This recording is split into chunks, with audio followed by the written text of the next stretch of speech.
Bueno, bienvenidas, bienvenidos a todos y a todas. Vamos a dar inicio a esta nueva actividad del Seminario Permanente Exilios Políticos, Represión, Derechos Humanos y Memoria. Bueno, muchos de ustedes ya vienen compartiendo con nosotras sesiones anteriores en donde hemos trabajado sobre distintos temas vinculados a los exilios políticos. Este seminario lo coordinamos Silvina Jensen y yo, Soledad Lastra, en el marco de un trabajo interinstitucional entre la Universidad Nacional del Sur y la Universidad Nacional de San Martín y CONICET. En esta oportunidad vamos a trabajar, a escuchar y a discutir sobre un tema muy importante para nosotras y para todos los que estamos compartiendo estas sesiones del seminario, como es la cuestión del exilio de los hijos y de las hijas y su mirada a través del teatro y de las creaciones artístico-culturales. Para eso convocamos y les agradecemos enfáticamente a Daniela Arroyo, a Micaela Gramajo, a Guillermo Riegelhaupt y a Rodrigo Marcó del Pont por hacer de esta actividad un espacio de encuentro para todos nosotros. Y bueno, y Silvina y yo lo que vamos a hacer en esta oportunidad es dejarle la coordinación a Rodrigo Marcó del Pont, que con todo su entusiasmo y toda su generosidad y su creatividad organizó esta actividad para todos nosotros. Y vamos a escuchar a Rodrigo, vamos a escuchar a nuestros invitados, y luego vamos a habilitar un espacio para que todos podamos compartir preguntas y comentarios y hacer un intercambio como el que solemos hacer. Así que bueno, Rodrigo, te dejo a cargo. Bueno, muchas gracias. Muchas gracias, Silvina, Soledad, por la invitación a participar de este seminario. Y gracias a Micaela, a Daniela y a Guillermo también por haber aceptado estar en este conversatorio. Y bueno, a todos y a todas y todos los que están presentes en distintos lugares. Creo hay gente en México, en Argentina, bueno, en muchos en otros países también. Así que bueno, voy a presentar a nuestros invitados de hoy. Micaela Gramajo cursó la licenciatura en Literatura Dramática y Teatro en la UNAM. Es cofundadora, codirectora, investigadora y actriz en Teatro Bola de Carne y el proyecto Perla. Bola de Carne está enfocada a la investigación y experimentación en la actuación, dirección y escritura escénica. Algunos montajes son Bola de Carne, El cuerpo de U, Te mataré, derrota, de la que vamos a hablar hoy. Yo es eso que no soy, San Nonaka y Una cosa. Proyecto Perla es una compañía dedicada a hacer teatro para niños. Algunos montajes son Malas Palabras, Pato, Muerte y Tulipán, Cosas Pequeñas y Extraordinarias, de la que también hablaremos hoy, y Catsup. Es directora de ECO, de Patricia Loranca Ochoa, Cuerpo, pieza digital generada en el ciclo de teatro contemporáneo escrito y dirigido por mujeres, Pollito, de Talia Yael, con el elenco estable de la Compañía Nacional de Teatro, y La excursión de las niñas muertas, entre otros. Bueno, saludamos a Micaela. Daniela Arroyo es creadora escénica, egresada del Colegio de Literatura Dramática y Teatro de la UNAM. Es investigadora, codirectora y actriz de la compañía de teatro Proyecto Perla, especializada en jóvenes audiencias. Es coescritora y codirectora con Micaela Gramajo de Cosas Pequeñas y Extraordinarias y Eli y Lava. Es coescritora con Enrique Olmos de Ita y directora de Virgo, espectáculo para hormonas ávidas. Como actriz ha participado en más de 30 puestas en escena, presentando su trabajo nacional e internacionalmente. Daniela ha colaborado con Teatro Entre Dos, en el espectáculo En Bicicleta, Tragedia sobre Ruedas, un espectáculo sin frenos, y participado de la obra Hay una bestia en mi jardín sobre las migraciones centroamericanas, entre otras, muchas. Ha participado también como actriz en varias películas. Bueno, Guillermo Riegelhaupt es actor egresado de la Escuela de Arte Dramático de la Ciudad Autónoma de Buenos Aires. Desde más de 25 años se dedica a la creación escénica, a la gestión cultural y a la formación en el ámbito teatral independiente. Es fundadora e integrante de diversas experiencias de teatro de grupo en Río Negro, en la Patagonia Argentina, con las que ha realizado giras y participado en festivales nacionales e internacionales. Paralelamente a su labor independiente, trabaja en gestión cultural en el ámbito público, donde fue coordinador del área teatro de la provincia de Río Negro. También desde 2012 es integrante de ATIP, la entidad que gestiona el Teatro El Tubo en Viedma, en Río Negro, y desde 2018 forma parte del colectivo Ámbar, Red de Artistas y Promotores Escénicos de Latinoamérica. Bueno, le damos la bienvenida. Ahora voy a presentar algunas diapositivas para presentar las 3 obras de las que vamos a hablar hoy. Aquí está. Vamos a ver que se vea un poquito más.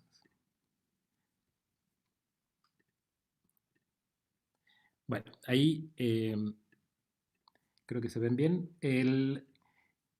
A ver, perdón.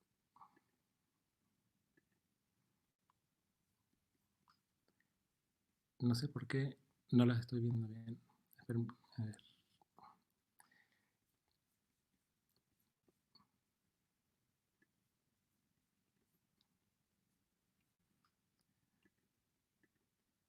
Ahí está. Bueno, Cosas Pequeñas y Extraordinarias, la obra de Daniel Arroyo y Micaela Gramajo, fue estrenada en 2016 en la Ciudad de México y todavía se sigue presentando en distintos lugares. La sinopsis de la obra es la siguiente. Emma es una niña de 8 años que colecciona cosas pequeñas y extraordinarias. El lugar donde vive atraviesa una situación violenta, por lo que ella y su familia se tienen que mudar. Llegan a un país donde hablan otro idioma, se comen cosas raras y hace mucho calor. Ahí ve por primera vez el mar y recibe cartas de su abuela. En ese nuevo lugar, Emma conoce a un gato que se llama Gato y a una niña que se llama Maya. Poco a poco, ella va descubriendo las cosas pequeñas y extraordinarias que se esconden en su nuevo hogar. Ante el alza de la discriminación y xenofobia hacia personas migrantes y refugiadas, Cosas Pequeñas y Extraordinarias nos ayuda a reflexionar sobre la situación que enfrentan quienes huyen de sus países para salvar sus vidas, a través de un enfoque artístico que busca generar empatía y solidaridad. Aquí vemos algunas imágenes, luego Daniela y Micaela nos van a contar más sobre esta obra. Te mataré derrota, de Micaela Gramajo, es una obra que fue estrenada en 2016, también se presentó en 2017 en México, y en la sinopsis encontramos estas palabras que escribió ella.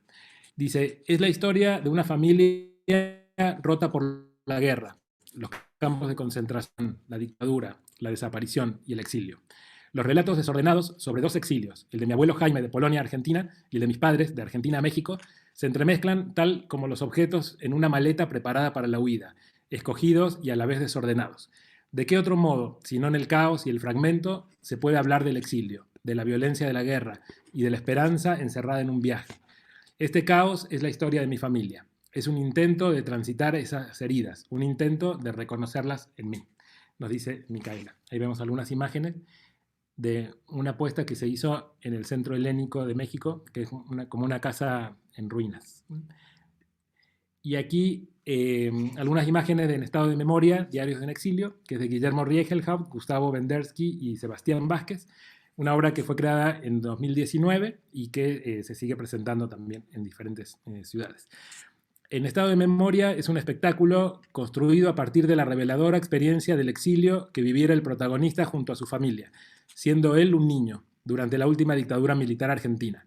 Surge de la íntima necesidad de reagrupar los fragmentos de esa historia familiar, conjugada con la firme sospecha de que esta historia es capaz de dar cuenta de los designios y pulsaciones de toda una generación y las vivencias de un país. Por otra parte, el deseo de transformar esa búsqueda en acontecimiento escénico es la fuerza que ha guiado su elaboración, nutrida de recuerdos de la infancia, vivida en distintos países, de relatos y silencios familiares, de la memoria colectiva que persiste.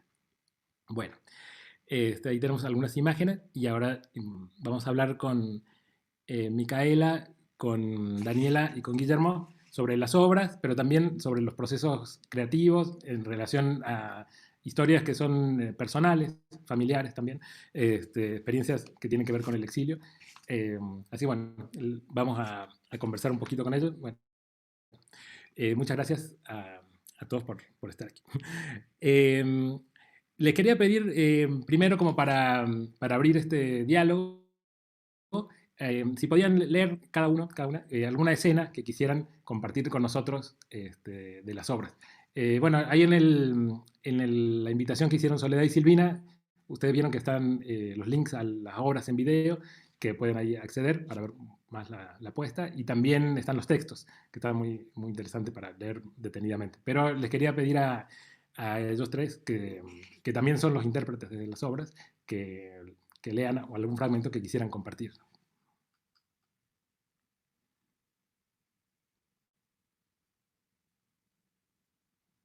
No sé si quiere empezar. Hola. Cuando quieren. Pues empezamos nosotras. Perfecto. Igual les podemos dar un poquito de contexto de qué pasa antes de esta escena que les vamos a leer. Es casi la escena acercándose al final de la obra. Rodrigo ya les contó la sinopsis de qué va y todo. Este es un momento en nuestra protagonista Emma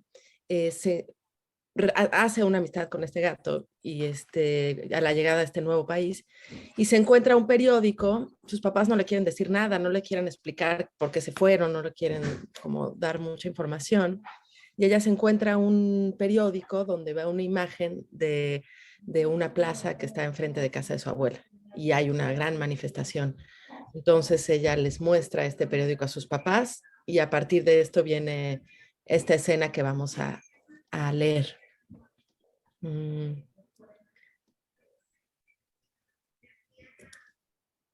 Listo.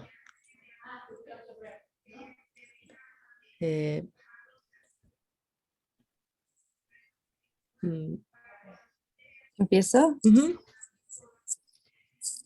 Tu abuela está bien, Emma, y sí, estuvo ayer en la plaza junto a muchas otras personas que también están buscando a sus familiares. ¿Cómo? Están buscando a sus familiares que están desaparecidos. ¿Desaparecidos? Las personas no desaparecen así, nada más. Sí, tienes razón, Emma. Las personas no desaparecen así nada más. A tu tío y a los demás se los llevaron. ¿Quiénes se los llevaron? No sabemos. ¿A dónde se los llevaron? Tampoco sabemos. ¿Por qué se los llevaron? Mira, Emma, en nuestro país desde hace mucho tiempo suceden muchas injusticias, y tu tío mostraba esas injusticias en sus fotografías y nosotros escribíamos sobre ellas en el periódico, pero hay personas que no quieren que esta información se sepa. No entiendo. Sí, es muy complicado, Emma. Nosotros tampoco entendemos bien por qué pasan estas cosas. Pero van a estar bien, van a regresar. No sabemos. Pero no los vamos a dejar de buscar. Entonces vamos a regresar a casa a buscarlos. No, Emma, ya te explicamos, no podemos volver. Pero ¿por qué? Porque si regresamos nos puede pasar lo mismo. Es muy peligroso, Emma. No podemos Quiero irme volver. a mi casa, quiero ir con mi abuela, con mis amigos. Extraño mi museo. No existe ni va a existir un museo en este lugar. Aquí nada es extraordinario. El mar no tiene nada de extraordinario. Solo se escucha su horrible sonido todo el tiempo, es insoportable.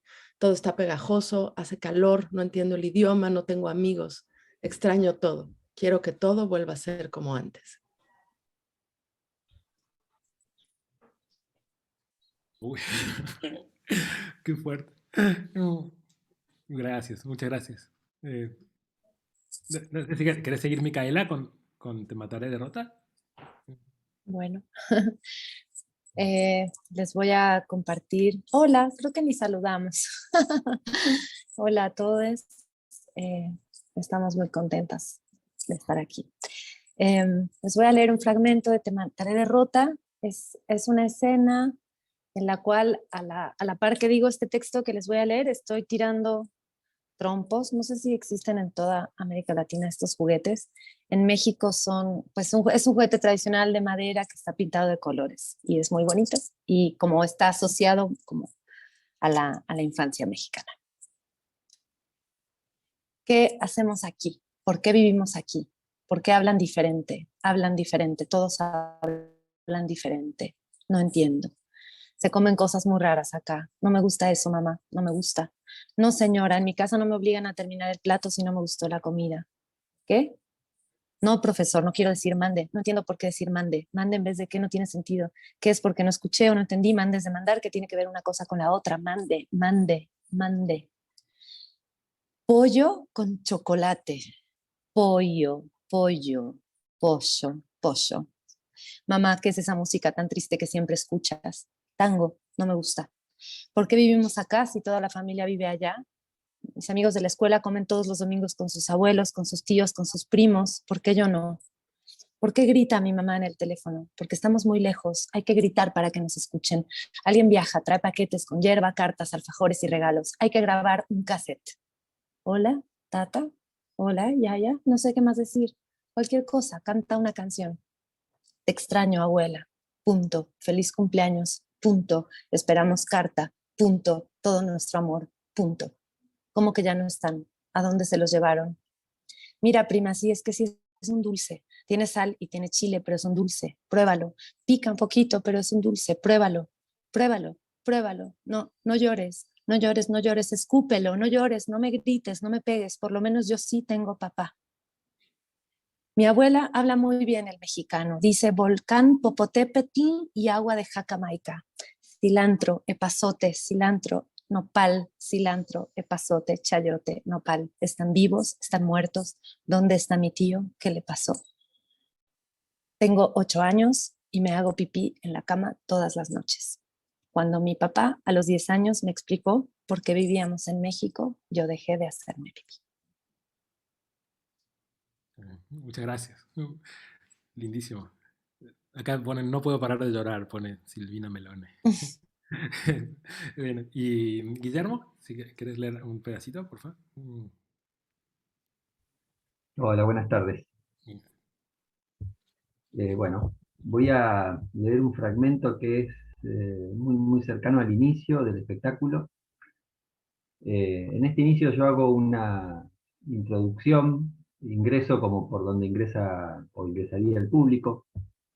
Me presento y hago una pequeña presentación familiar y de los inicios, digamos, de esta historia familiar del exilio, ¿no?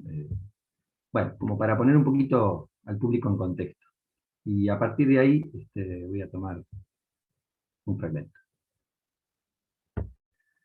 Para muchos y muchas militantes populares, durante aquellos años hubo básicamente dos opciones. Resistir, asumiendo los riesgos que esto implicaba para sí mismos y para su familia, o intentar irse del país, dejando todo. Toma en brazos otro paquete que hay dentro del anterior y lo coloca en un extremo del papel desplegado sobre el piso.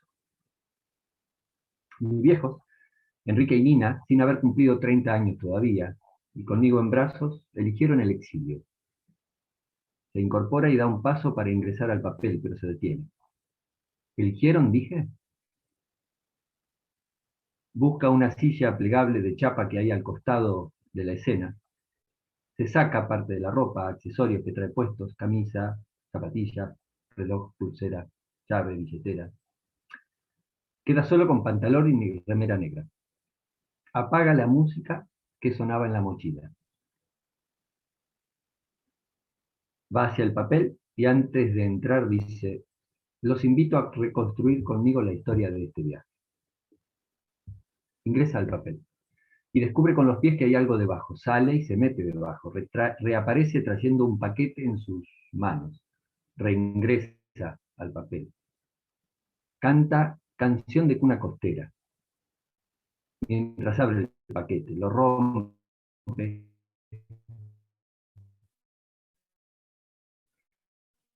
Adentro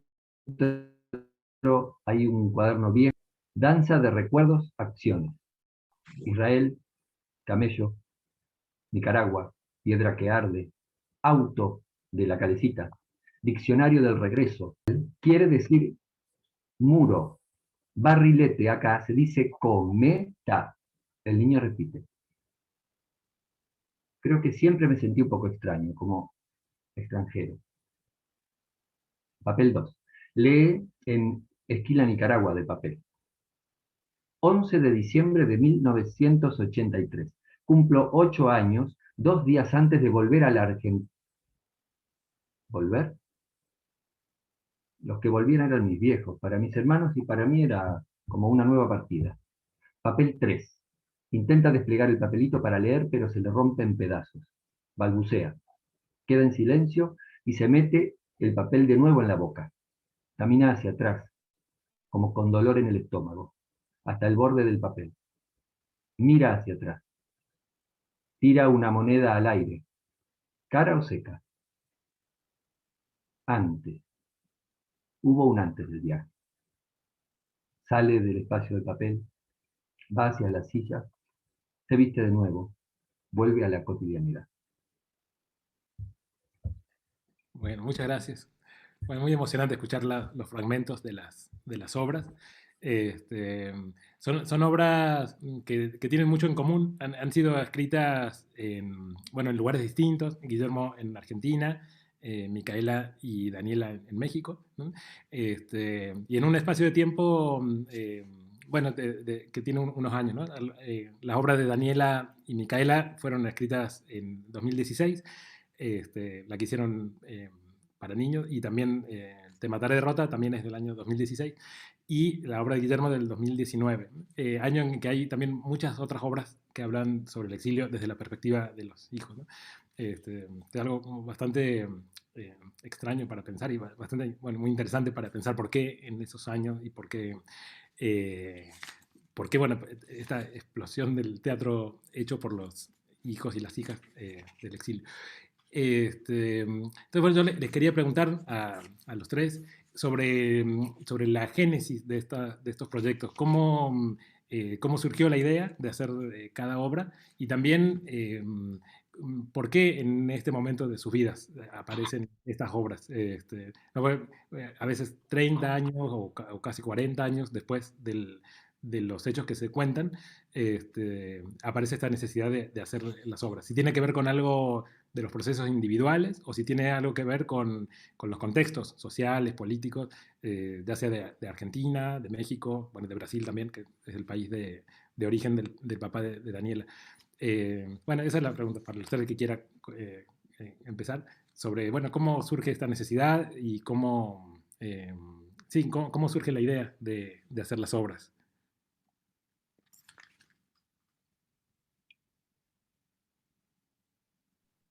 Pues bueno, yo diría que en nuestro caso, ya luego Mica complementará, creo que es una mezcla de todo, tanto de la situación política que estaba viviendo nuestro país en ese momento, en el 2016, que un poco antes había sido la desaparición de los estudiantes de Ayotzinapa, que imagino que estarán un poco al tanto de esa situación.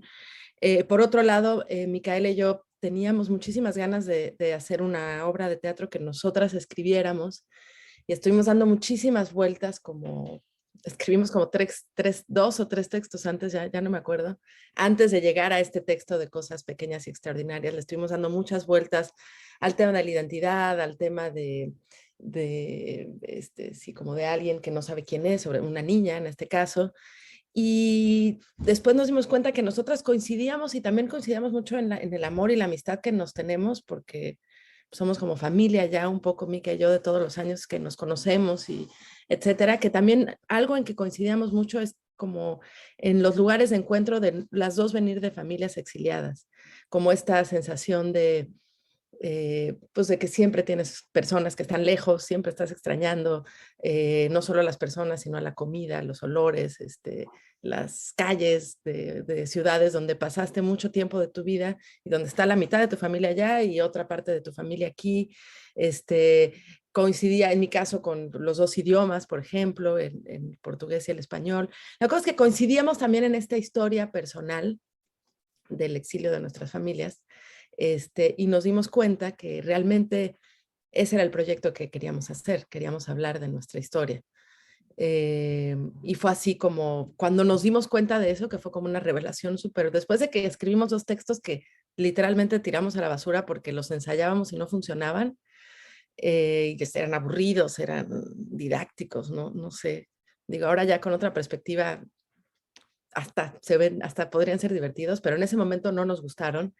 Y cuando nos dimos cuenta, decíamos, claro, nosotras tenemos esta amistad y tenemos tantos encuentros por tantos lugares, no solo en lo laboral, sino también, pues eso, en lo emocional, en cosas muy parecidas con la relación con nuestras abuelas, por ejemplo, que son como pilares, fueron pilares importantes, las dos ya fallecieron, pero fueron pilares súper importantes en nuestra vida. Y ahí nos dimos cuenta, decíamos, claro, queremos hablar del exilio de nuestra familia. Y cuando nos dimos cuenta fue como que algo en la panza y en el alma se movió y dijimos, es por ahí. Y a partir de que tomamos esa decisión, todas las demás decisiones fueron mucho más sencillas. Digo, sencillas dentro de lo que puede ser sencillo en un proceso creativo, ¿no? Como que siempre es sencillo y complicado al mismo tiempo, pero por lo menos va en un camino, ¿no? Hacia algo. Entonces fue un poco ahí, en todas esas circunstancias que nos hicieron como ya por fin encontrar la puerta e ir armando el caminito que nos llevó a montar esta obra. Uh-huh.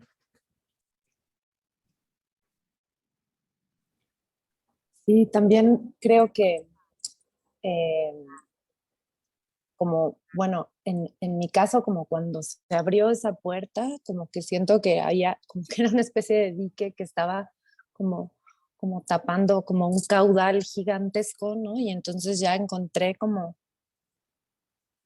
pues sí, como que necesitaba tantísimo hablar de eso y que de hecho ahora me está costando trabajo cerrarlo, ¿no? Ya quisiera como empezar a despedirme de eso después de todos esos años, pero sí que me empezó como a perseguir. Después también, eh, entonces como para mí fueron procesos bastante paralelos, el hacer con Dai cosas pequeñas y extraordinarias, a la par que ir haciendo Te mataré derrota, y fue como proceso artístico fue muy interesante para mí porque son dos obras absolutamente distintas.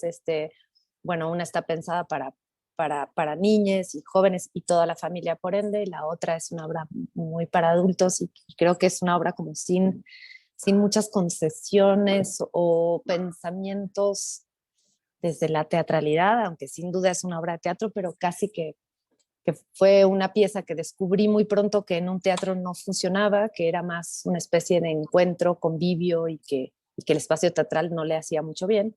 Pero bueno, fue interesante para mí vivir de manera paralela esos dos procesos creativos y, y lo charlábamos con Rodrigo el año pasado, o ya no me acuerdo en qué momento, pero bueno, como que algo que parecía una casualidad, ¿no? Que era como que esta generación empezábamos a, a tomar, a descubrir cuál era nuestra voz y a tomar nuestro turno para tener un espacio para nuestro sentir, nuestro decir sobre esa parte de la historia, de nuestra historia, que por mucho tiempo de la vida creímos, o bueno, o hablo por mí, yo creí que era una historia que le tocaba a mi mamá y a mi papá contar porque les había pasado a ellos, ¿no?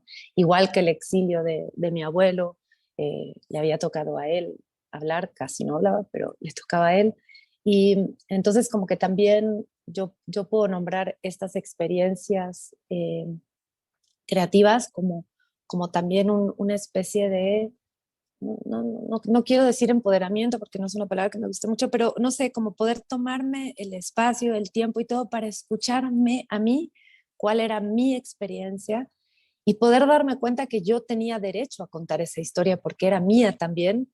Creo que fue una de las cosas más importantes que me pasaron y me fueron sucediendo mientras lo iba haciendo. Creo que antes no lo tenía tan claro. Creo que antes incluso tenía un poco de vergüenza, como de sentir, bueno, yo era un bebé, ¿no? Yo era una bebé de 5 meses cuando me trajeron a México. ¿Cuál exilio, no? Yo sentía que no tenía derecho. Entonces siento que estas obras me permitieron descubrir que no solo tenía derecho, sino que tenía necesidad y que yo podía brindarme ese espacio para poder nombrar mi historia con mis palabras, desde mi perspectiva, con mis enojos, ¿no? Dai y yo sufríamos mucho con los personajes de los padres, de la madre y el padre de Emma en cosas pequeñas, y también sobre la marcha de hacer la obra nos dimos cuenta que, pues claro, que nosotras estábamos en algunos temas, en lo que tiene que ver con estas historias, estábamos enojadas también con nuestros papás y nuestras mamás por la poca información que nos dieron en su momento.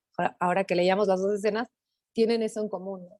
Esa cosa de protegernos, negándonos toda la información, ¿no? Entonces también creo que hay una cosa generacional, una especie de oleada en decir, yo quiero saber, yo voy a investigar, yo voy a preguntar, yo voy a entrevistar a miembros de la familia y yo me voy a acercar a, a estas historias como yo quiera, ¿no? Y las voy a contar, y si la cuento mal, lo siento. O sea, yo después, mi familia me decía, bueno, pero ese dato no está bien porque el hermano del abuelo. Y dije, bueno, ya está. Fue la investigación que hice. Claro que las obras son bichos vivos y se van moviendo los datos y todo, pero como una cosa de decir, bueno, sí, pero yo quiero contar la historia desde mi perspectiva, desde mi dolor. Tengo derecho también a mi dolor, porque siento que justo eso, ese espacio también estaba solo reservado a la generación de nuestros padres y madres. Entonces, en ese lugar creo que simbólicamente es muy fuerte que esta generación, desde nuestras distintas áreas artísticas, hayamos empezado de manera más o menos simultánea a contar la historia desde nuestra mirada, ¿no? Me tocó en Argentina, por eso creo que 2017, ir a una reunión de hijas e hijos del exilio, y me impresionó justo eso, ¿no? Escuchar a una chica que decía, yo estoy empezando a hacer una coreografía sobre este tema, otra estaba escribiendo un libro, otra estaba haciendo ilustraciones, un trabajo plástico, yo estaba haciendo estas obras, y como encontrarnos en un momento donde, donde todas y todos desde distintas trincheras estábamos necesitando tomar ese espacio, ¿no? Contar el cuento desde nuestra experiencia.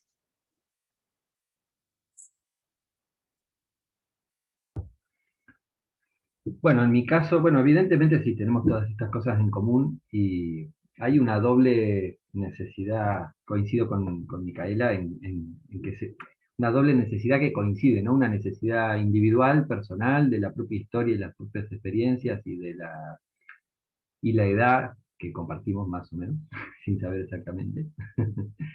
Y hay una necesidad generacional que evidentemente, no solamente en nuestro país, sino en otros países que vivieron experiencias similares, aparece, ¿no? En todas las artes, en todas las expresiones, nuestra generación está generando discurso artístico, digamos, para trabajar estos temas, para exponer miradas, me parece a mí, que escapan un poco a la retórica que ya conocemos sobre el tema en general, ¿no? Digo, que está tan instalado, y que me parece que eso es lo interesante, porque me parece que aportan eso, ¿no? Experiencias tal vez particulares, más pequeñas, más individuales, pero que terminan completando un cuadro que seguramente es mucho más complejo, como siempre lo entendimos, ¿no? Pero quiero decir, muestran un cuadro mucho más complejo, y de capas y de diferentes profundidades y texturas sobre las tan diversas experiencias que nos dejó, bueno, el periodo de las dictaduras del Cono Sur. Eh, entonces me parece que, bueno, justamente estos aportes generacionales lo que hacen es eso, ¿no? Es como abrir nuevas capas de lectura, abrir nuevas experiencias. A mí coincido con Mica también en que me pasaba algo de eso, de sentirme un poco, no excluido de la historia, pero sentir que no era el protagonista, ¿no? Como que la historia era la historia de mis viejos, ¿no? Los protagonistas fueron ellos, los que sufrieron la persecución fueron ellos, los militantes comprometidos fueron ellos, o son. Eh, y entonces una duda que a mí me atravesaba incluso durante todo el trabajo fue, pero ¿qué tengo yo que aportar? Digo, ¿qué tengo para decir que era nene y que me llevaron de acá para allá? Nada más. ¿No? Como una duda, digamos, respecto de eso mismo que yo estaba elaborando. Y me pasó justamente que en la misma elaboración y en el ir encontrando una propia voz para contar o relatar o actuar eh, eso que me sucedió, bueno, cobraba valor, ¿no? Cobraba valor, aunque sea como experiencia propia, para decir, bueno, esto fue lo que me pasó a mí, vos después sacás tus conclusiones, es lo que puedo aportar, ¿no? Un poco desde ese lugar. Y, Y bueno, el espectáculo surge de dos necesidades íntimas que tienen que ver con, primero, la necesidad de conocer y rearmar partes de la historia que, digamos, que uno siempre, ¿no? Como que tiene fragmentos nada más. Bueno, es un poco la paradoja de la historia en general, uno siempre sabe fragmentos y en base a eso arma una construcción propia. Eh, y el otro elemento que a mí siempre digamos, me movilizó fue la pregunta sobre cómo hacer ficción a partir de una historia real sin que dejara de serlo, ¿no? Parece una contradicción, pero de alguna manera yo realmente pienso y siento que es así. Digo, cuando hago la obra, cuando hago el espectáculo, me pasan las dos cosas al mismo tiempo. Es como eso, como una contradicción, o más que una contradicción, ¿cómo se dice? Eh, bueno, hay dos elementos ahí que están como juxtapuestos, ¿no? Que tiene que ver con esto. Esto que sucedió es real y lo que hago tiene un valor testimonial desde un sentido. Y por otro lado, no deja de ser una representación, porque la verdad es que, por lo menos en mi trabajo, hay toda una reelaboración de esas memorias que yo traigo a la actualidad, pero a través de una representación netamente teatral. El fragmentito que leí, justamente, elegí ese, porque en realidad de texto dicho tiene poco, tiene más bien descripciones de lo que yo hago, ¿no? En ese fragmentito del espectáculo. Y es un poco parte de la propuesta de la obra. Hay algo de lo que se cuenta que no está en el relato solamente verbal, sino que hay algo que se intenta por lo menos transitar corporalmente, ¿no? Y entonces ahí entramos como en el terreno de la experiencia corporal, o sea, de la memoria, de traer la memoria o de retornar, ¿no? a esas experiencias, pero no solamente desde la palabra, sino, bueno, desde la acción performática teatral, digamos, básicamente. Bueno, es un poco eso. Buenísimo. Y le quería preguntar también, bueno, una vez que surge esta idea de trabajar sobre la propia historia, ya sea de manera más ficcional o de manera más vinculada al teatro documental, digamos, o a otro tipo de teatro donde uno habla en primera persona, ¿cómo fueron los materiales que fueron encontrando o cómo fue ese proceso de investigación previo a la escritura o que se fue dando durante la escritura del texto? En cuanto a materiales documentales que ustedes pudieron encontrar, también en las entrevistas nos comentaron que habían leído también otros materiales como de ficción, o novelas, o que habían visto películas documentales, pero que también habían encontrado cartas, bueno, toda una búsqueda de fotos, de información que estaba en la familia y que también entablaron una serie de diálogos con sus padres sobre esas historias, ¿no? Y como casi tomando la obra de teatro como una excusa para poder hablar y preguntar de otras cosas que por ahí no se habían preguntado mucho. También los tres comentaban como que sentían esta cuestión de tener que ir con cuidado, con delicadeza, ¿no? De preguntar hasta dónde, cómo, y por ahí me acuerdo de algo que decía Micaela, que decía, que le decía al padre, bueno, si no querés no me cuentes, pero contame, por favor, pero contame. O en el caso de Daniela, de ir preguntando sin sin decir exactamente que era para una obra, pero sí diciendo, bueno, quiero hacer algo con todo esto, pero estando muy atenta a todo lo que el padre podía contar, también de la experiencia en Brasil y demás. O Guillermo directamente, bueno, pidiéndole al padre que, bueno, de conversar, pero también el padre aceptó escribir y de hecho la obra está hecha en parte con textos escritos por el padre. O en el caso de Micaela, bueno, su papá también actuaba en escena, o en el caso de Guillermo está la voz del padre también. Entonces, bueno, les quería preguntar sobre ese proceso de cómo fue para ustedes, ya siendo adultas, entablar esas conversaciones sobre ese periodo de la niñez, que, bueno, como ustedes decían, había muchas cosas que no se podían verbalizar, ¿no? Y ahora estamos encontrando como una voz propia.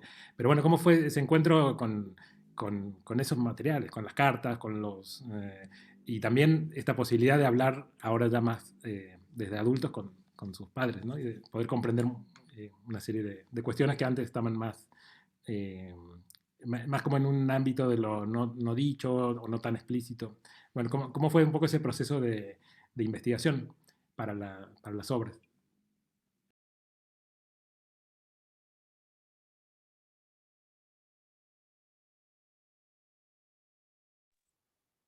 Yo me puedo animar a arrancar. Em, Pues bueno, en el caso de Te mataré derrota, el punto de partida justo fueron los documentos. Mi abuela en Argentina guardó o sea, todo, guardó todo. Básicamente mis abuelos guardaron todo, todos los cassettes, todas las cartas, eh, y todo lo que mandamos de México para allá quedó guardado en una enorme caja. En algún momento que mi mamá viajó a Argentina, mi abuela un día le dijo, toma, acá tenés tu exilio, y le dio esa caja, y mi mamá, bueno, un poco en shock, volvió a México con esa caja, y así como se la dieron, se fue al fondo de un closet de la cual nunca salió, del cual nunca salió hasta que yo, cuando mi madre murió y que fui a ayudar a vaciar la casa, me encontré con esa caja y me la llevé. Y también tardé muchísimos años en animarme a visitarla, ¿no? Y pues bueno, fue, fue muy abrumador el contenido de esa caja. eh, y pues justo estaban en los 70s, pues hacíamos cartas en cassette. Entonces son grabaciones que son una locura, ¿no? Porque no, por un lado, para las niñas era muy difícil entender cómo, ¿no? Nos decían, habla con tu abuela. Y yo estaba sentado ahí hablando con una grabadora enfrente y era como, ¿no? Entonces hay muchos momentos de una infancia muy temprana que era, ¿por qué ella no me habla, ¿no? ¿Por qué ella no me contesta a mí? O sea, se generaba todo ese, bueno, y después, pues claro que el cassette se quedaba grabando cosas de la vida cotidiana y se escucha, o sea, como, pues no sé, después de que pasó como el shock del dolor, de la nostalgia y todo, pues empecé como a intentar clasificar ese material, este, como, como documento, pues sobre todo las cartas de mi mamá a su mamá, eh, que pues también eso fue muy, muy fuerte para mí de poder leer, porque claro, yo me estaba metiendo en un lugar que no estaba hecho para que yo lo viera, esas cartas no eran para que yo las leyera, y pues de todo, como poder leer muy nítidamente el dolor, el terrible dolor de mi mamá de vivir en México, que ella no se quería quedar en México, aunque aquí se quedó, que no se quería morir en México, aunque aquí se murió, y y bueno, y todas las cosas, como que pues también es un archivo familiar en términos de todo, ¿no? De trabajos, de vivienda, de problemas económicos, pero sobre todo pues da cuenta de ese dolor tan grande, ¿no? Del exilio y la nostalgia de mis padres permanente, luego pues poder empezar a armar el rompecabezas con las cartas que mis abuelos les contestaban, porque además, sobre todo en la primera época, toda la información sobre sus amigues y compañeros montoneros era en clave, entonces ha caído enfermo, no sé, como que yo no tenía tanta información como de cómo funcionaba ese mundo en código, entonces también empecé a intentarlo descifrar hasta que, bueno, finalmente senté a mi papá, le dije, papá, por favor, y entonces empezamos a grabar entrevistas, y claro, al principio como que fue un camino, fue un duro hueso de roer, porque al principio mi papá, como siempre, toda la vida hablaba como de las generalidades, hablaba de la historia, de lo que estaba sucediendo en términos políticos, pero a mí me costaba mucho trabajo entender, pero bueno, mis papás específicamente, dónde estaban, qué estaban haciendo, cuál era su estar en ese momento.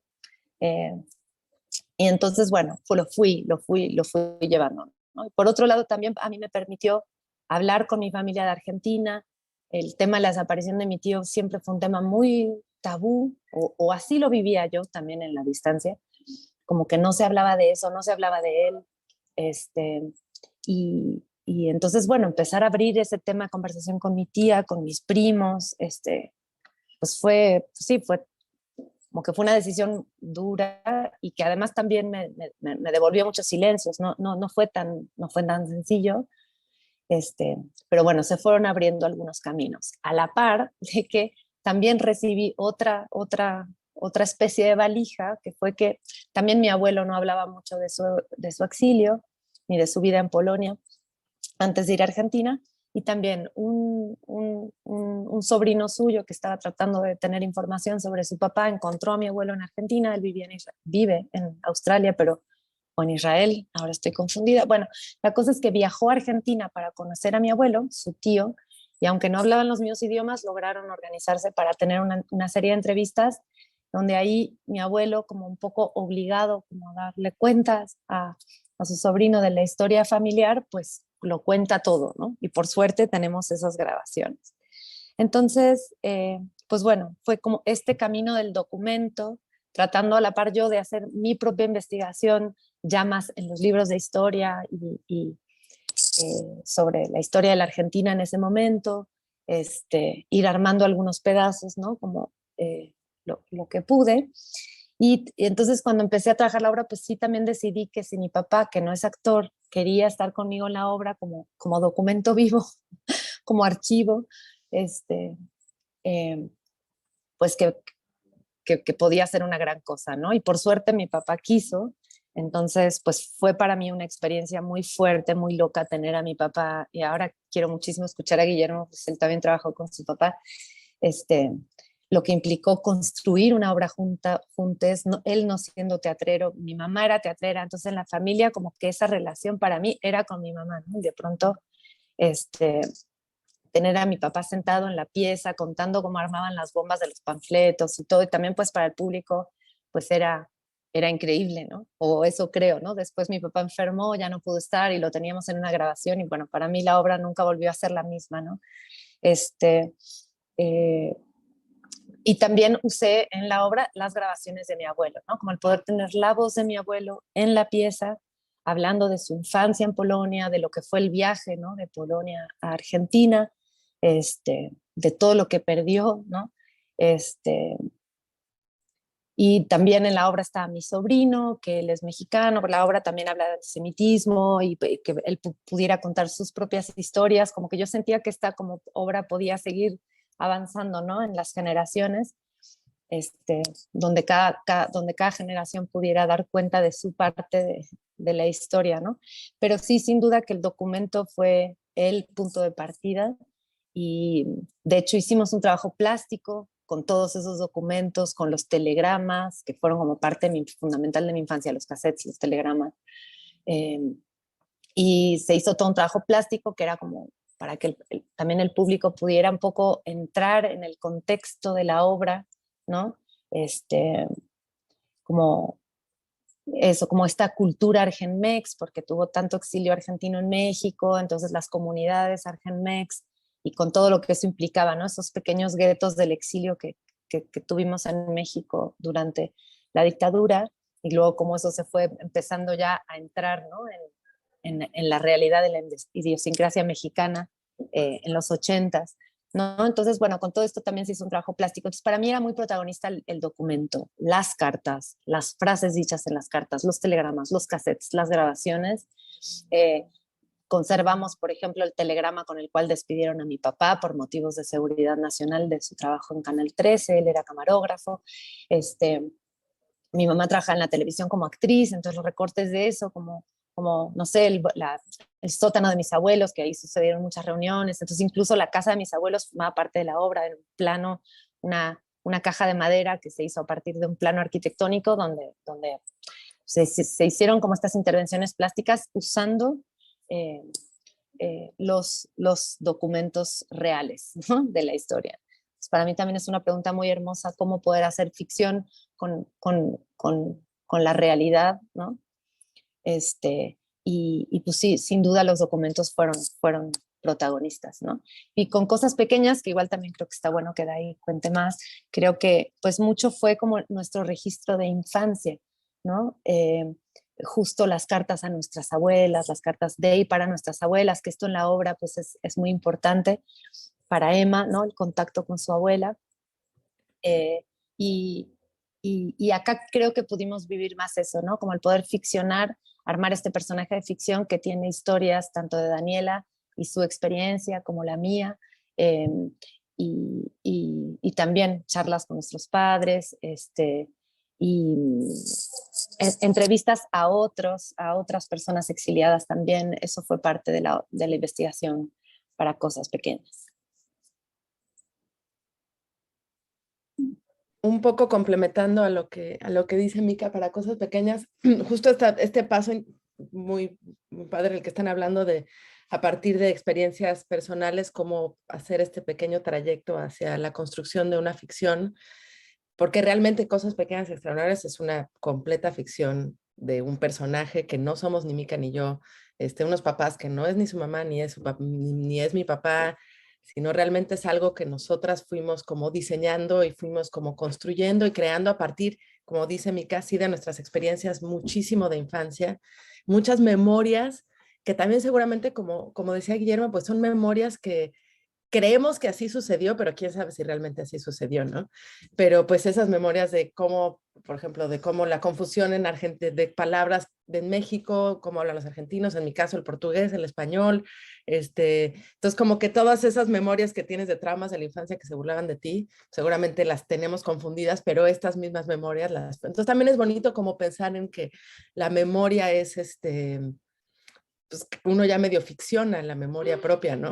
Entonces, siento que eso como que fue una herramienta y un material muy, muy enriquecedor, además de justo platicar es mi hija, platicar con nuestras familias, platicar con muchos amigos de mi papá también, como que justo coincidió que tuve que hacer varios viajes a Brasil mientras lo estábamos haciendo, y era platicar con amigos de mi papá que ahora viven en Brasil, algunos migraron y volvieron, otros fueron capturados y soltados, etcétera.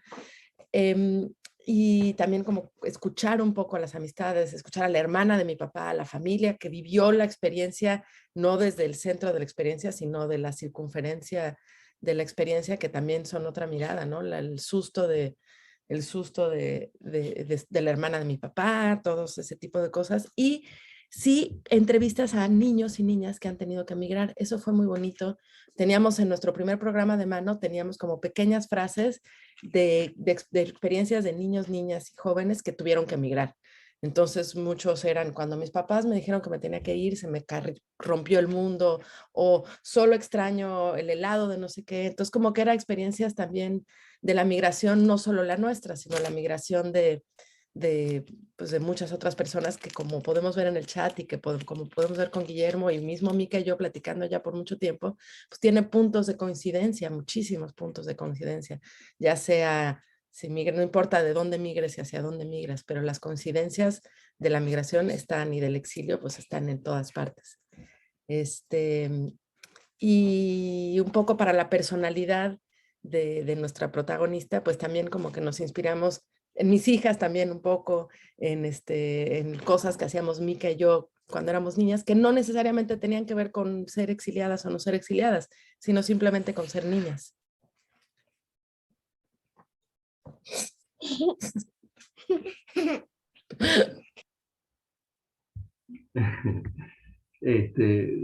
Justo la aparición de tu hija, Daniela, me hizo pensar en que hay algo, volviendo a lo que decíamos hace un rato, ¿no? Al inicio, hay algo generacional. Yo tengo un hijo de 19 años y evidentemente hay algo, bueno, para quienes ahora somos papás o mamás, que hay algo de la propia identidad que se pone en juego, ¿no? Cuando hay un descendiente. Hay algo de eso. Yo no sé si era consciente en el momento, digamos, de empezar el proyecto, pero evidentemente hay algo ahí como pensado de alguna manera para la posteridad, pero no por una posición así, hay que dejar algo para los que vienen, sino para una necesidad real, ¿no? Como de alguna manera aclarar un poco la propia historia para que aquel que viene también pueda aclarar la suya en su momento, no sé, algo por el estilo.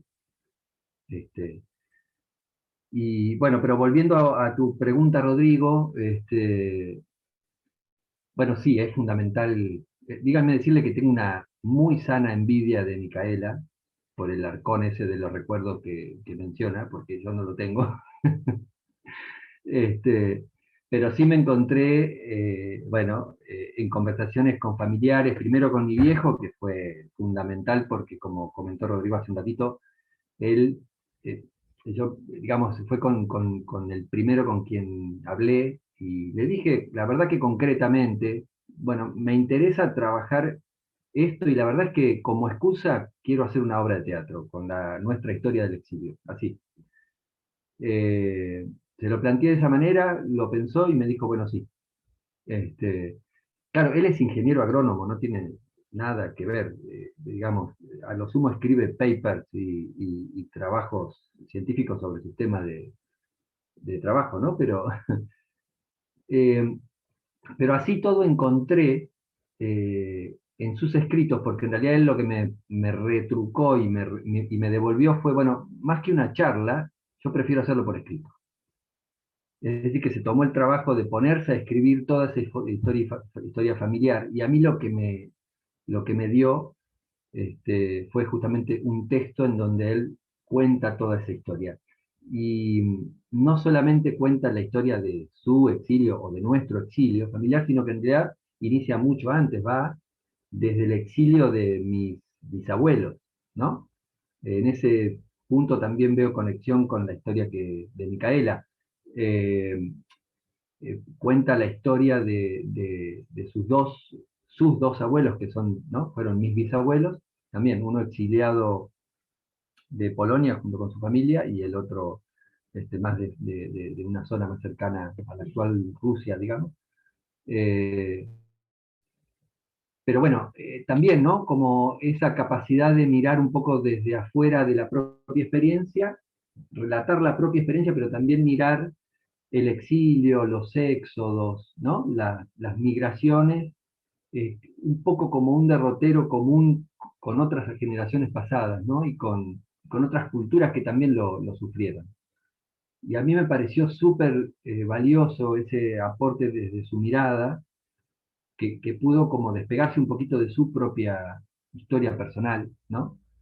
Y recuperar la historia familiar hacia atrás. Entonces, bueno, lo que hicimos fue justamente incorporar parte de esos textos también hacia el final del espectáculo, en donde yo de alguna manera tomo esos fragmentitos de historia muy, muy sintetizada de mis bisabuelos y termino un poquito de alguna manera asumiendo su presencia en escena, digamos. Este, y el valor de los documentos fue muy importante al principio, porque yo doy a partir de conversaciones con él y conversaciones con mi abuela y con mi tía y bueno, distintos integrantes de la familia, doy con documentos que yo no tenía. De hecho, tengo cartas de mis viejos respondiéndole a ella, a mi abuela que estaba, ¿no? Desde mi viejo en Israel, contándole lo que estaba pasando allá, a mi abuela que estaba acá, y preguntándole, y bueno, las distancias y esas formas de comunicación que hoy nos parecen tan extrañas, pero que en aquel momento eran las que estaban a mano, ¿no? Básicamente la carta escrita. Eh, Así que, bueno, es un periodo, ese del inicio ¿no? de la investigación, es un periodo súper movilizante para uno y para toda la familia, porque me parece que ahí también abre puertas entre los integrantes de la familia que no se habían abierto, y suceden cosas, la verdad, que son preciosas y que trascienden lo que se ve en el espectáculo, porque en realidad son experiencias que tienen que ver, ¿no? Como en otra, bueno, en otra instancia, en otra esfera de la sociedad. Pero de alguna manera yo siento que eso de una u otra manera vuelve y se termina metiendo en algo de la construcción del espectáculo.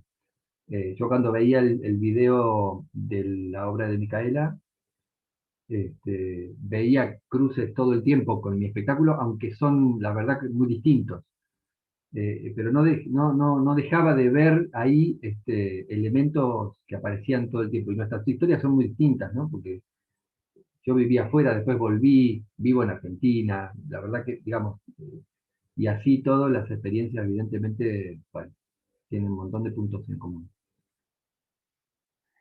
Gracias. Este, sí, en las obras de los dos hay hasta procedimientos que son muy similares. Por ejemplo, el hecho de superponer las voces de ustedes mismos con la de sus padres o de su abuelo, en el caso de Micaela. Hay muchos, además del tema, también esto de incluir dentro de la historia del exilio familiar otras migraciones que ustedes también llaman exilios, ¿no? Que tienen que ver con la persecución por ser judíos o que tienen que ver con las guerras o con sí, digamos, con guerra o con otro tipo de migraciones europeas. Y les quería preguntar algo en relación a los roles que ustedes cumplieron en las obras, porque, bueno, los tres actúan las obras. En el caso de Cosas Pequeñas y Extraordinarias, Daniela y Micaela se turnan el personaje. A veces una es Emma y la otra es Maya, que es la amiga de Emma o la madre. Bueno, van como turnando. Y Guillermo actúa también del mismo o no, porque dice G, el texto dice G, ¿no? Pero a veces está esta cuestión de quién es el que habla, ¿no? Si es el actor, también que es dramaturgo, junto con otras personas, o es un personaje de ficción. En el caso de Micaela también a veces en Te Mataré Derrota, ese yo que habla, uno se pregunta, bueno, ¿quién es ese yo que habla? ¿No? ¿Es ella? ¿Es una construcción? Bueno, en el caso de Emma es más claro que es como un personaje armado, pero con toda esta experiencia de Daniela y de Micaela.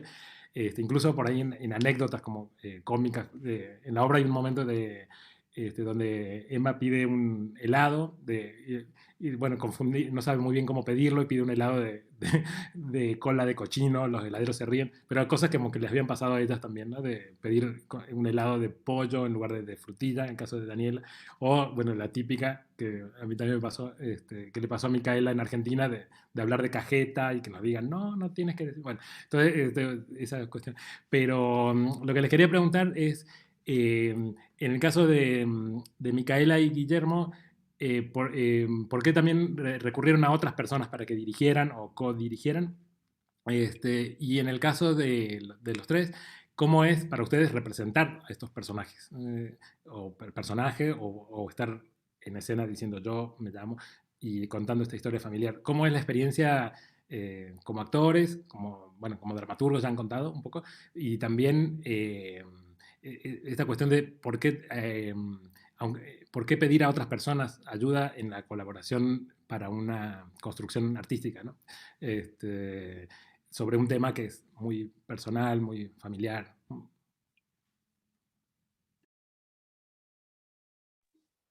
Eh, Pues para mí, desde el principio, desde que decidí que iba a hacer esta pieza, supe que lo primero que supe era que necesitaba ayuda, que necesitaba como puntos de anclaje, como que sentía que estaba tan metida en un mundo tan personal y tan íntimo que necesitaba miradas externas que pudieran devolverme eso, como una mirada más de afuera. Era como indispensable al hacer un trabajo tan personal. Por otro lado, también para mí era importante tener como unos ojos muy mexicanos, porque, pues bueno, la pieza la iba a hacer acá y porque, sí, porque justo el mundo Argenmex tiene su código, tiene sus palabras, tiene su lenguaje, tiene su todo, y, y yo tenía mucho miedo de dar por hecho cosas y que no fueran claras, ¿no? Para una experiencia más mexicana, para una experiencia para público que no tuviera necesariamente que haber tenido que tener contacto con exiliados o para poder entender, ¿no? Entonces fue en principio por esto que quise tener colaboradores, amigos, colaboradores teatreros acompañándome. Y después también porque con esta puesta en escena como que empecé a desarrollar como un camino de investigación en el cual sigo pensando que tiene que ver con la distancia del yo en la actriz, ¿no? Como que no es el tipo de trabajo, por ejemplo, justo haciendo Emma, cuando me toca jugar de Emma en Cosas Pequeñas, es un personaje que yo muy rápido, en el que muy rápido puedo entrar y que puedo jugar como de manera muy nítida, yo soy Emma, ¿no? O sea, yo le presto todo mi ser a Emma para que Emma exista, ¿no? pero en Te Mataré Derrota siento que necesitaba poder jugar con diferentes distancias. Primero porque iba a ser de mí, ¿no?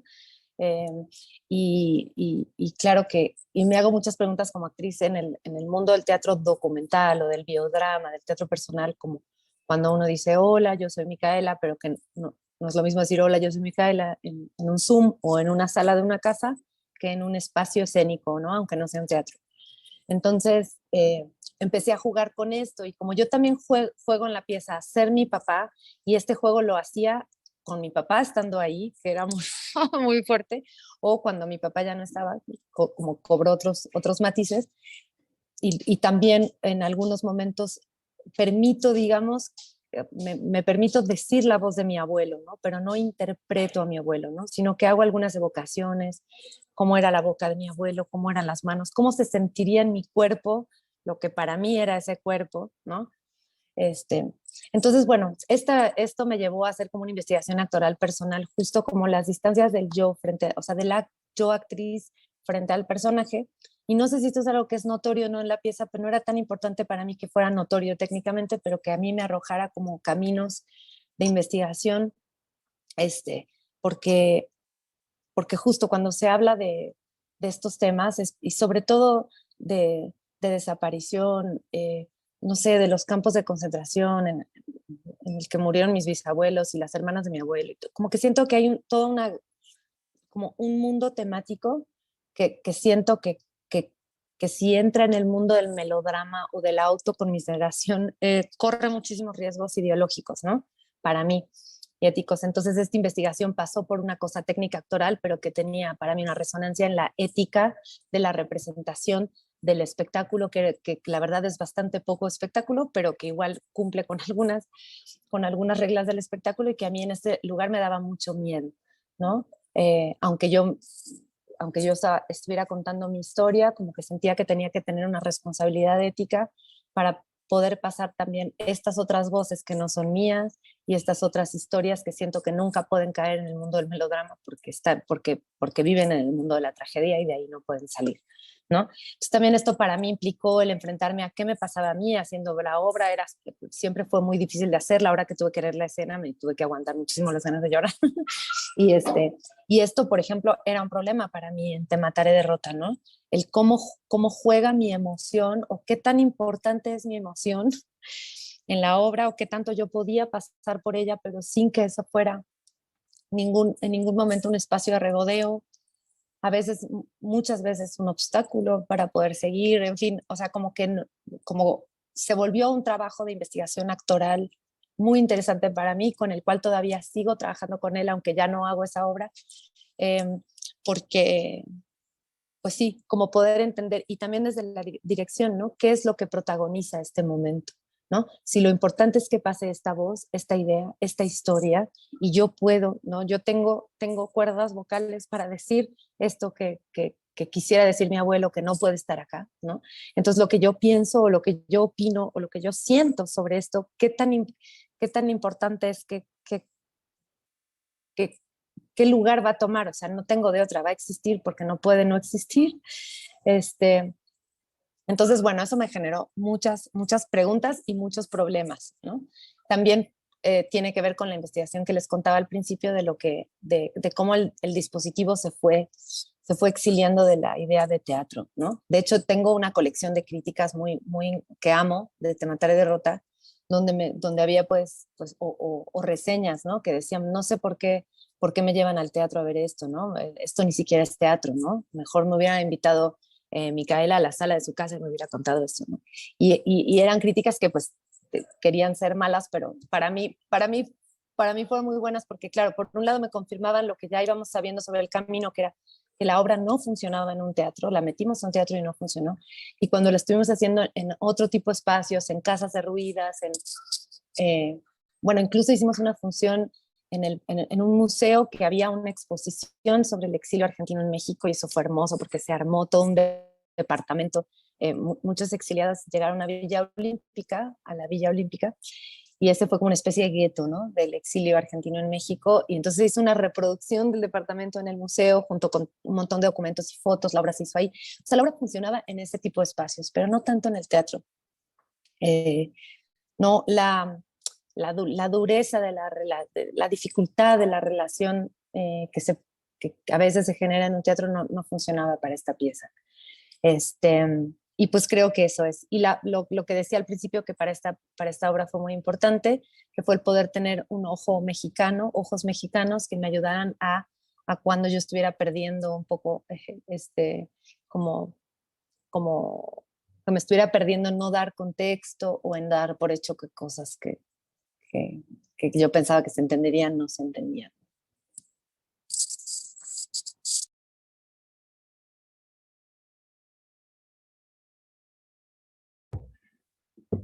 Bueno, en mi caso, la necesidad de trabajar grupalmente, bueno, se da por la misma razón que comenta Micaela, ¿no? Sobre todo porque creo que yo desde un principio visualizaba un unipersonal, ¿no? Eh, y también, como parte de la pregunta, una de las preguntas iniciales de la investigación era, bueno, ¿cómo hacer teatro con algo que es una experiencia real? Necesitaba una mirada externa para estar seguro de que alguien pudiera estar mirando eso que yo hacía, ¿no? Eh, Así que, bueno, también convoqué a dos colegas, dos muy amigos, muy, muy cercanos míos, con quienes trabajo y comparto no solamente un gusto y una este, ciertos acuerdos, digamos, sobre los gustos teatrales y demás, sino además un vínculo muy cercano, ¿no? De amistad. Alguien con quienes poder compartir esa experiencia íntima y familiar antes de exponer el trabajo al público general, ¿no? Alguien con quien poder hablar en la intimidad, digamos, de esas cosas que se ponen ahí este, sobre la escena. Eh, y el trabajo fue interesante porque digamos, yo trabajé con un director que no es de esta misma localidad, sino que vive a 1400 kilómetros de acá.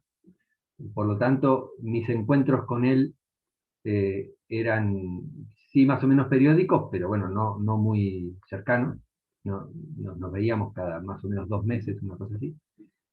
Y entre esos 2 meses yo trabajaba con mi compañero, mi colega, en la sala, en el teatro acá del que formamos parte, y con él sí teníamos un trato más casi diario, casi cotidiano. Y además yo tenía mis espacios propios como de trabajo y de propuesta, ¿no? De elaboración de material escénico a partir de lo que yo mismo iba trabajando sobre la recuperación de mi propia memoria, sobre las experiencias de cuando era niño, y de vinculación de esas memorias con los materiales documentales, ¿no? Las cartas, el texto de mi papá. Entonces fue un trabajo, ¿no? Como de ir armando piezas que al principio estaban sueltas, después viendo cómo se podían conectar esas piezas, este, y, y, y bueno, ahí la mirada externa es fundamental, ¿no? Porque yo podía tener una intuición de lo que podía contar y estar haciendo desde la escena, pero por supuesto la mirada del director es fundamental en eso. Y bueno, la verdad que fue incluso más, nos divierte contar con mis compañeros que incluso hay elementos dentro del espectáculo, algunos pocos, que son propuestas de ellos y que no tienen que ver ni con mi experiencia, ni con la experiencia que relata mi papá, ni con ningún tipo de este, documento de la época, sino que son recuerdos de su propia niñez que me tiraron a mí como, bueno, ahora hacer algo con esto, ¿no? Como a pedido. Y ellos la verdad que no vivieron la experiencia del exilio, pero bueno, tienen la misma edad, mi misma edad. Entonces, de alguna manera, como hay algo de la mirada generacional, volviendo a esto que decíamos al principio, ¿no? De compartir una cierta pulsación y una cierta necesidad de nosotros como generación, que es compartida en ese sentido. Eh, y bueno, en ese sentido también la experiencia de crear un unipersonal en el que yo me presento como yo, y me presento al principio con mi nombre y mi apellido, y cuento mi historia, y presento a mis papás, y cuento sobre mis hermanos, ¿no? Y a la vez lo hago desde un escenario, entonces ese límite, esa barrera que a veces uno, o que aprendimos digamos como actores, ¿no? O actrices, que aprendimos a tener tan clara entre escena y espacio, ¿no? Espacio escénico y espacio del público, una barrera clarísima, la cuarta pared, se deshace, ¿no? Se, se deshace, hay un punto en que hay un límite que ya no es para nada claro, y la actuación, incluso el tono de la actuación, hay un punto en que se vuelve un poco fluido, ¿no? Porque uno nunca sabe, digamos, nunca, yo no, en el espectáculo no dejo de ser yo nunca, porque estoy contando una experiencia que fue mía, pero a la vez me represento a mí mismo de niño. Entonces estoy medio inventando un personaje de mí mismo, que es una representación de mi propio yo imaginaria, ¿no? Y a la vez también evoco la palabra de mi papá, que a su vez también suena como voz en off, y así, ¿no? Hay como una multiplicidad de voces, de presencias y de alter egos, digamos, que es súper interesante. Entonces, de nuevo coincido con Micaela en que actoralmente eh, es un desafío súper interesante, y yo creo que a partir de haber estrenado este espectáculo como actor, fui totalmente distinto a partir de él. Porque me parece que hoy, incluso solo con la necesidad de entrar a jugar a ser un personaje bien clásico, me parece que mi forma de estar en escena de alguna forma está modificada, digamos. Hay algo también sobre la idea del personaje, ¿no?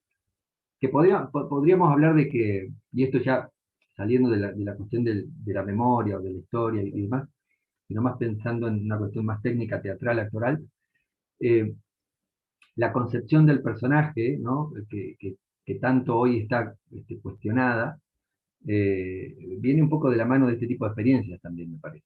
Porque es eso, ¿no? La experiencia como, quiero decir, el personaje no como una separación, no como la construcción de un otro yo, sino como, de alguna manera, una suerte de alter ego, ¿no? O de otra versión de mí mismo, ¿no? Algo por el estilo. Eh, Así que bueno, sí, es una experiencia súper interesante en muchos niveles, digamos. Por lo menos para mí, digamos, desde adentro del escenario.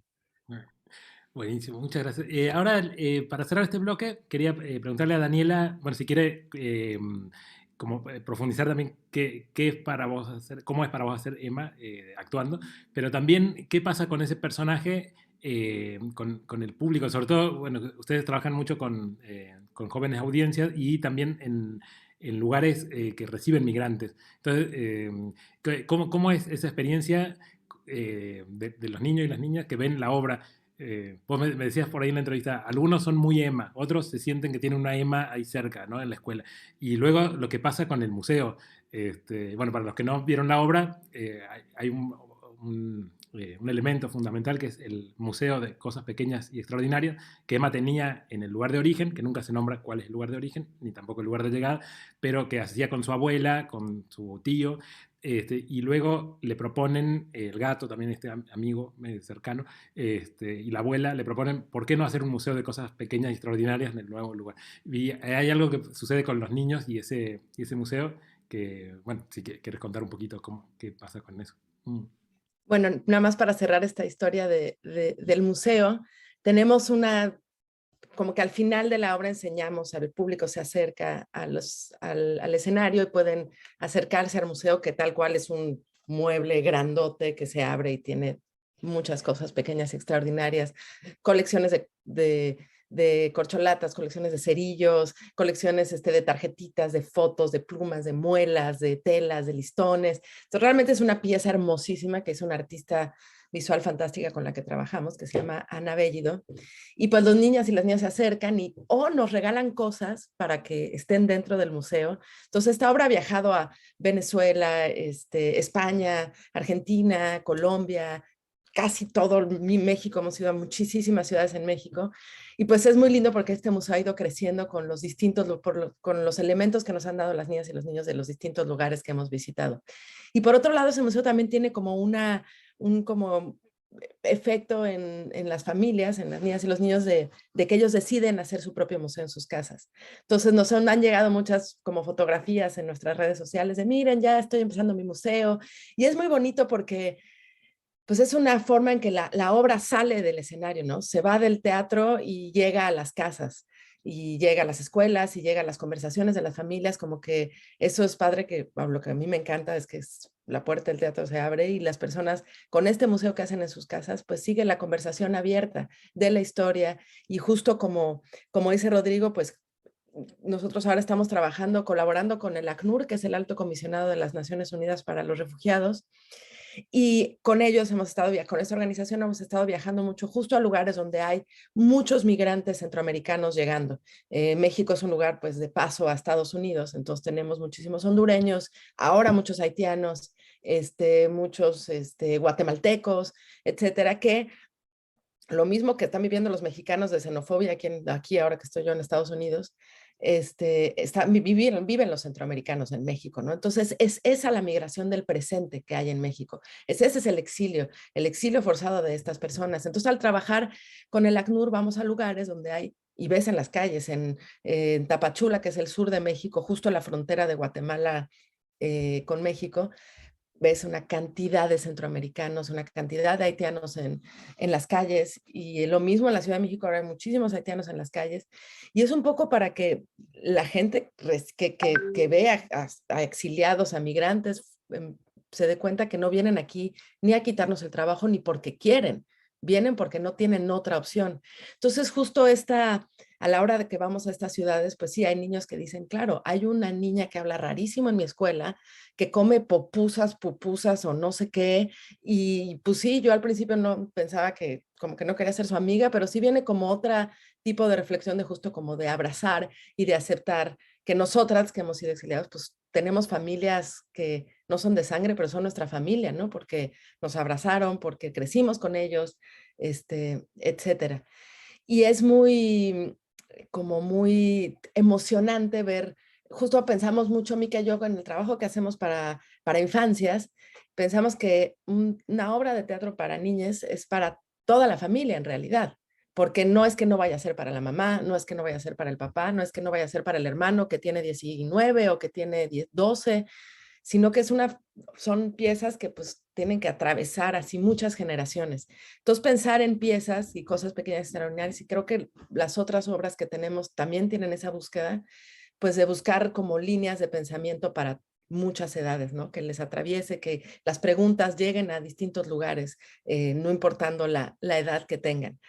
Ya como se nos está acabando el tiempo de yo un poco, a mí me pasa a la hora de que interpreto a Emma, a mí como que yo lo hemos platicado un montón, y todo el equipo, que también quería contar que nuestro proceso sí fue Mica y mucho yo, pero fue también un proceso súper colectivo, que Mica y yo escribíamos, íbamos a ensayar con la asistente de dirección, con los otros dos actores, veíamos que las escenas no funcionaban a partir de sus opiniones y a partir de lo que habían vivido en escena y lo que vivíamos nosotros en escena, nos regresábamos, volvíamos a escribir, lo mismo con la artista visual, como que fue un laboratorio de como 2 años que involucró, guiado por Mica y por mí, pero sin duda es una pieza que es gracias a todas las personas involucradas, como a los dos actores, a la parte que hizo toda la parte técnica de video, etcétera, y al artista visual.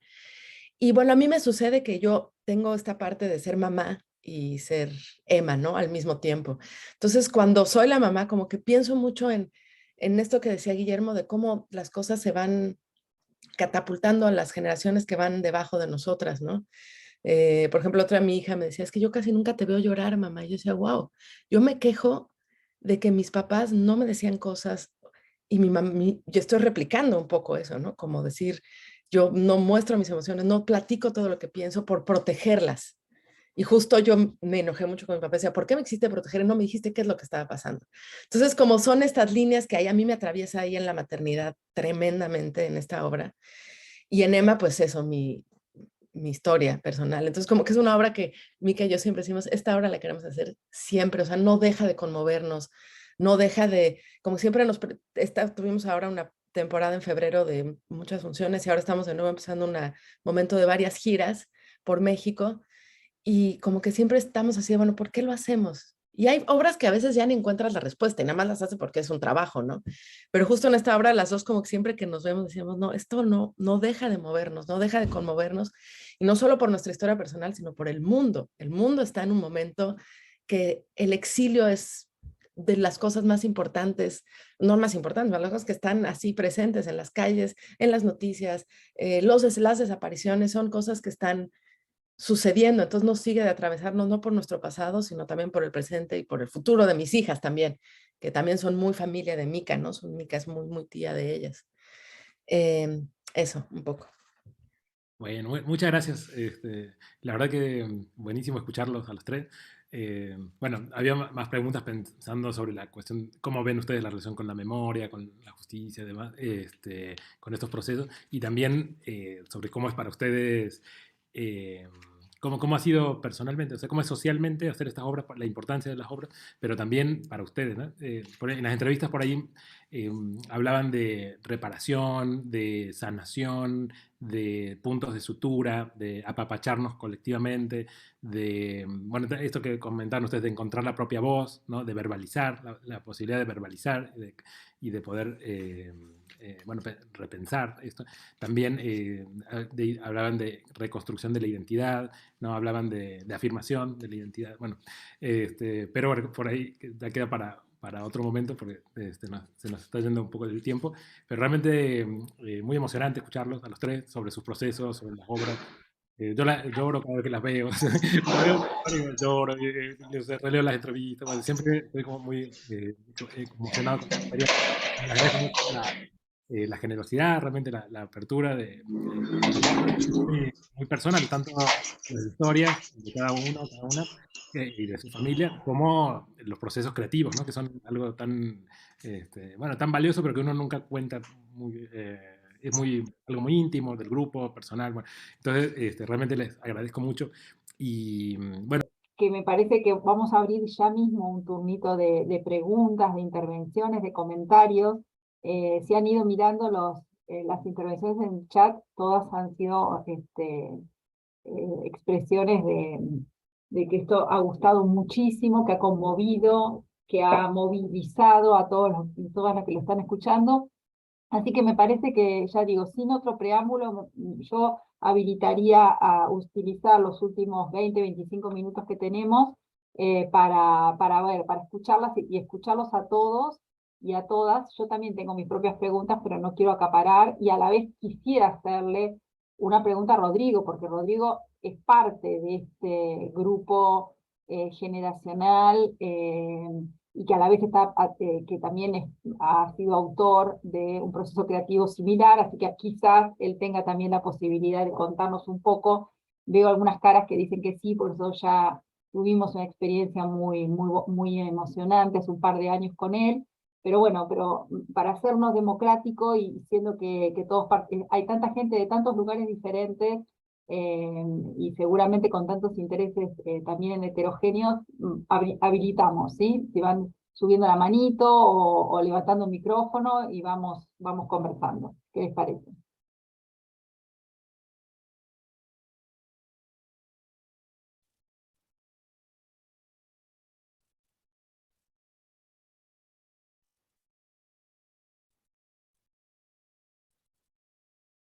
No veo, nadie se anima, todos y todas, nadie quiere decir. Valentina, dale, perfecto, gracias. ¿Yo? Sí, Valentina. Hola, no sé cómo levantar la manita, pero bueno, sí. nada, primero agradecerles muchísimo, estoy emocionada y conmovida, como me imagino que estamos todos. No sé, me gustaría pensar rápido, como irme muy directo a algo que me saltó, me interesó mucho, que tiene que ver con esta investigación que mencionó Micaela, con respecto a encontrar la voz de este desdoblamiento de los yo para presentar un encontrar esa voz, ¿no? Desde lo escenográfico, ¿no? O sea, el espacio escenográfico con el espacio más íntimo, ¿no?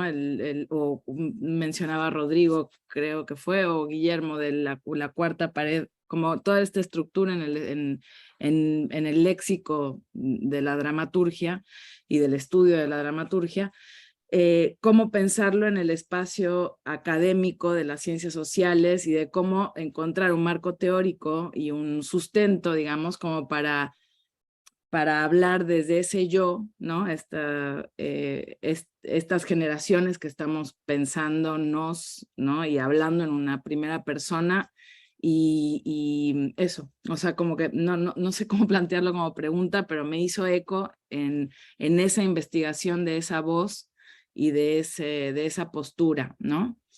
Y nada más, de vuelta, felicitarlas y felicitarlos, que agradezco profundamente vuestro trabajo.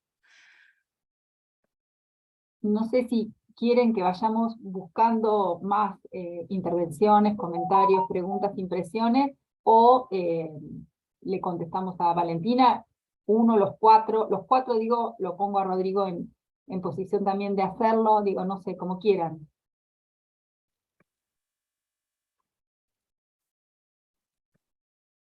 Bueno, mientras que los demás van calentando motores y salimos por ahí de este estado de conmoción, pero de buena conmoción, de que creo que nos han interpelado a todas y todos en múltiples sentidos. Quizás podemos, si quieren, no sé quién, o si todos o alguno de ustedes quiere ir respondiéndole a Valentina.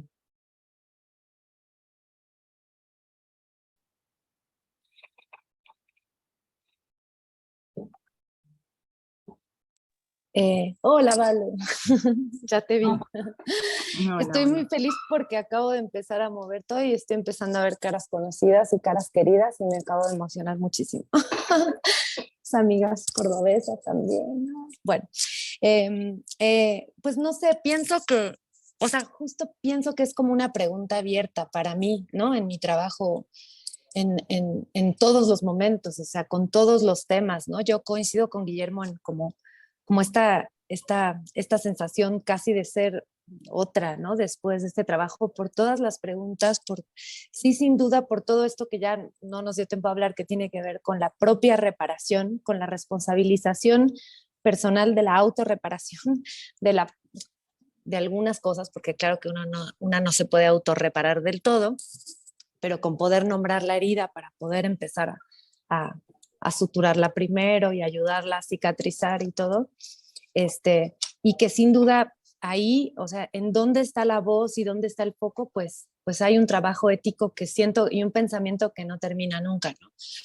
En lo documental, en lo artístico, pienso también en lo plástico, justo, ¿no? Tú que trabajas con la imagen, como que siento que es una pregunta bien bonita para tener siempre, ¿no? En todos los trabajos que hacemos y que esto, el trabajar desde algo bien personal nos ayuda como a entenderlo, pero siento que es como una pregunta que es lindo que estalle en todas las direcciones y en todos los campos de lo que hacemos, ¿no?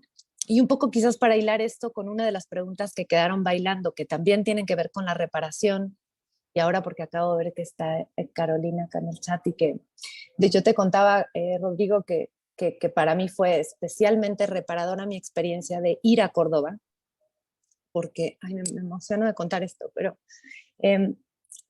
porque en Córdoba recibí como una vivencia de la gente de Córdoba, pero también de la universidad, por ejemplo, y de un espacio de memoria específico que visité, donde el exilio tiene un lugar, donde el exilio se nombra como, o sea, donde la migración forzada se nombra como un crimen de Estado, y donde la voz, por ejemplo, de las exiliadas tiene un espacio, que es algo que yo nunca vi en ningún otro espacio de memoria en Argentina.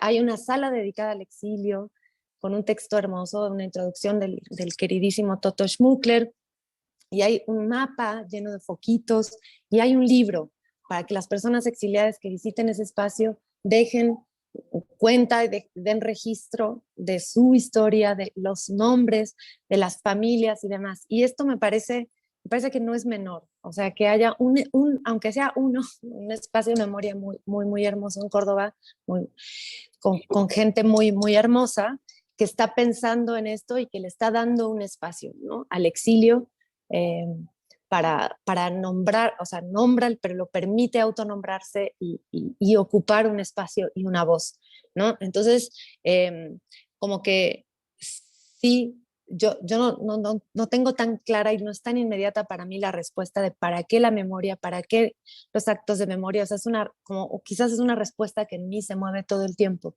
¿no? Y que puede parecer que, bueno, esto ya pasó hace tanto, ¿no? Pasa también con el Holocausto, con todas las consecuencias de la Segunda Guerra, ¿no? Que hay una sensación de, bueno, esto ya pasó hace tanto que ya está, ¿no? Ya además dejen de estar diciendo de esto y hablando de esto. Y que pues sí, creo que es una pregunta que nos seguimos teniendo que hacer y que está bueno también que esa respuesta se mueva. ¿Cómo damos cuenta a las siguientes generaciones de esto que pasó, que además tiene todo el anclaje con lo que pasa, ¿no? Como explicaba Daniela, y como esto supongo está pasando también en tantos, y vemos que está pasando en tantos rincones del mundo ahora con la guerra, toda la gente de Ucrania que está huyendo, en fin, la gente está cambiando de lugar todo el tiempo, está escapando por razones de vida o muerte, por razones políticas, por razones económicas, por razones afectivas, ¿no? Las personas nos estamos moviendo todo el tiempo, y entonces que cómo nuestras microhistorias dan cuenta de esta macrohistoria y cómo hacemos este tejido y para qué, ¿no? Como llevar esas preguntas que al final, pues las preguntas abren agujeros por los cuales entra la luz, ¿no? Y el agua y el aire y todo y las certezas, pues quizás son unos muros ahí infranqueables más difíciles de pasar, ¿no? Entonces sí, no sé, me quedo con esto que dices, Vale, tan lindo, porque al final creo que lo que más nos sirve es la pregunta, ¿no? Más que la respuesta. Ujú, ujú. Gracias, Mica. Carolina, levanta la mano. Carolina levanta la mano, perfecto, gracias. Bueno, hola a todos, a todas. Hola. Hola Mica, hola Dani, hola Guillermo, Rodri. Bueno, nada, antes que nada, acá estamos con la Anela, que somos de Córdoba, del grupo Tres Tigres, y bueno, y en este momento, muy movilizador, primero agradecerles por nada, por sus relatos, creo que son muchas las preguntas, y justo estamos transitando con ella esta experiencia, ¿no? De llevar, en este caso mi historia, que soy Argenmex, llevarla al teatro. Y además muy movilizante también, nos encontramos con Rodrigo hace poco y ya empezamos a maquinar y ya organizamos un encuentro de aquello junto con los Tigres y las hijas, hijos del exilio. Así que sin duda que es, nada, un momento así donde la temática está, se está empezando a hablar, se están habilitando los espacios, no hace tanto que esté el espacio del Archivo Provincial de la Memoria, y está bueno que esté y que sigue creciendo, digamos, y que se va llenando de relatos, ¿no? Que recién están apareciendo ahora. Así que bueno, estos espacios, nada, súper importantes, así que muy agradecida de poder estar acá y compartiendo esto, y ojalá que siga creciendo y que, bueno, nos encuentre, como vi varios en el chat, haciendo un encuentro internacional donde podamos disfrutar de todas las puestas en escena, de todas las voces, de reflexiones y muestras, y bueno, y todo lo que está saliendo en relación al exilio mirado desde las infancias, ¿no? Que son voces que no estaban. Entonces, parece muy necesario y muy reparador también poder recuperarlos. Así que, gracias. No sé, Nelo, si vos No, querés bueno, decir. decirles que más allá de que, hola, bueno, yo soy parte del grupo, compañera, amiga, casi familia con la Caro, y vengo de un lugar totalmente distinto, que no tiene que ver con un exilio, ni con una familia donde haya vivido desde un lugar político atravesada la vida y la muerte. Vengo de un lugar donde era un pueblo común de la Argentina, metido. Y nada, que es una historia, por ahí es esta cuestión del, a ver cómo decirlo, es una historia que nos atraviesa a todos, ¿no? Que es una historia social, y que creo que eso es una de las cosas muy importantes que uno, como otra parte de esta historia, es importante tener esos testimonios. A ver, para tener una idea de lo que realmente pasó, digamos, y que cuando nos vemos amenazados, como en tiempos en donde ha pasado acá en la Argentina, con Macri, y con tiempos que se dan en todo Latinoamérica y en el mundo, poder dar cuenta en relación también a todas estas memorias, para poder transmitirlas. ¿Se entiende lo que digo? Bueno, que es muy importante tener sus testimonios para tomar conciencia, para mirar para adelante, como vos decías, Dani, para les hijes o las generaciones que vienen, ¿no? Que es fundamental, reconstruir la historia desde todos estos lugares. Y nosotros somos todos parte. Y bueno, en este momento es con la Caro, reconstruir es durísimo, tanto para ella como para uno, desde otro lugar, digamos, ¿no? Todos estos conflictos que van teniendo, que van contando en relación también a cómo cada uno ha vivenciado los procesos. Cuento desde, ¿no? Carolina, cuento desde yo, Carolina, pero ¿desde quién? Desde yo niña, desde yo adulta, entonces este juego de la ida y la vuelta, digamos, ¿no? A ese espacio de representación o de ficción, es toda una problemática, y que nada, decir, bueno, está bueno escucharles, sentirse que a todos transitamos por esos lugares, y que nada, hay un lugar que es re importante, que es desde esa honestidad, desde esa verdad, de lo que está el relato, ¿no? Desde lo que cuentan. Y viendo, yo no he visto el trabajo todavía de la Mica y de Daniela, pero vi el del Guille, y nada, eso se siente, más allá que uno lo vea a través de un video, te dan ganas de vivirlo y de tenerlos ahí presentes. Pero creo que eso es lo más genuino y lo más importante también. Así que bueno, solo agradecer y mandarles un beso a todos que los, que los conocemos. Gracias. Bueno, yo quería recuperar algo de lo que dijeron al final, bueno, que recién estaba planteando Micaela y Carolina y Nela, esta cosa de darle un espacio al exilio, y mencionaban el archivo de la memoria de Córdoba y la sala exilio, que es tan maravillosa. Bueno, contarles que ahora en el Faro de la Memoria de Mar del Plata se está trabajando para tener también una sala para el exilio, y hace un mes o dos se colgó en el sitio del Faro de la Memoria de Córdoba, donde funcionaba uno de los centros clandestinos de la Armada, una serie de microrelatos de exiliados y exiliadas, de hijos y de padres.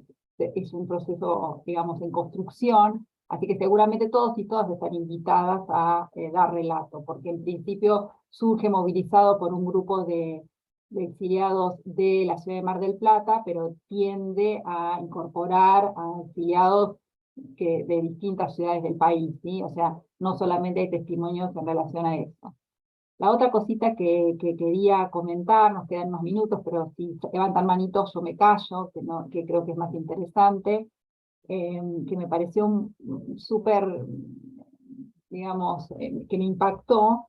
En un momento, Daniela, cuando le preguntaron por qué empezó a pensar en la obra, dijo, por lo que estaba pasando en mi país. Y esta cosa que tiene la asociación directa. Yo vivo en Argentina, vivo en Bahía Blanca, un poco me siento identificada, soy mucho más grande, pero con lo que dice Nela, yo también viví la dictadura siendo chiquita y en un pueblo muy pequeño de la provincia de Buenos Aires. Mi acercamiento al exilio es uno diría desde el punto de vista académico, pero cuando uno lleva más de 20 o 25 años o más con estos temas, ya deja de ser académico y pasa a ser una cosa absolutamente personal y política, por supuesto. Y Daniela decía esto, lo que sucedía en mi país, y menciona a los estudiantes, ¿no? Al asesinato de los estudiantes en México.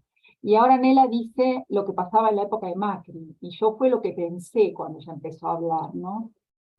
Y esta coincidencia de este proceso creativo y colectivo, en donde se unen un tiempo de lo personal, un tiempo de lo político, y ¿cuál es lo político? Es lo político de acá, es lo político del país donde circunstancialmente o no, digamos, no es azaroso, ¿no? Que estas historias se estén contando de tantos lados y se esté construyendo esta urdimbre, esta trama de la que recién hablaba Micaela y de la que se vino hablando. Es un tiempo que también es un tiempo mundo, ¿no? Esto que ustedes dicen, es una cosa que nos atraviesa como humanidad, pero que en este momento mundo, la situación de los exilios, los destierros, los desplazados forzados, por hambrunas, por guerras, por regímenes políticos autoritarios, parece el pan cotidiano, y también es el tiempo de lo personal y de lo generacional. Así que yo creo que ha sido maravilloso, que todos nos sentimos interpelados y nos vamos con una cantidad enorme de preguntas, pero ya digo, nos quedan unos minutitos, así que si quisieran compartirnos más cosas. Yo, Silvina, ¿puedo hablar un segundito? Sí, perdón, María. Sí. Bueno, gracias por el espacio, gracias a Rodrigo.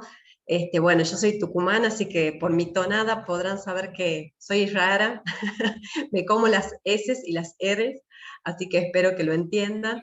Le agradezco a Rodrigo, que es mi formador en teatro de memoria, gracias a él me cultivé y me sigo cultivando.